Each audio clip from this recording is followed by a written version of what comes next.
Desakan perampungan gedung perpustakaan dan ruang badan anggaran DPRD Kota Makassar disampaikan pelaksana tugas Sekretaris Dewan Perwakilan Rakyat Kota Makassar, Andi Bukti Jufri, saat berkunjung di ruang Banggar DPRD Kota Makassar yang saat ini terkesan terbengkalai.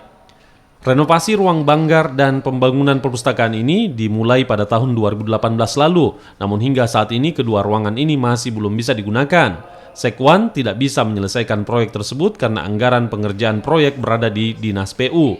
Sekwan meminta Dinas Pekerjaan Umum segera menyelesaikan seluruh pembangunan. Pasalnya kedua ruangan ini harus segera digunakan. Ruang Banggar akan dipergunakan untuk rapat APBD perubahan yang akan digodok mulai bulan Juli mendatang. Kami tidak bisa menandatangani penyerahan serah terima gedung ini karena ini pustaka ini gedung perpustakaan dengan Banggar itu dikerjakan oleh Dinas PU, bukan anggaran dari sekretariat. Itu anggarannya PU yang laksanakan PU, kemudian yang buat kontraktornya PU yang menunjuk dan sebagainya. Jadi kami hanya istilahnya dibangunkan, Ji.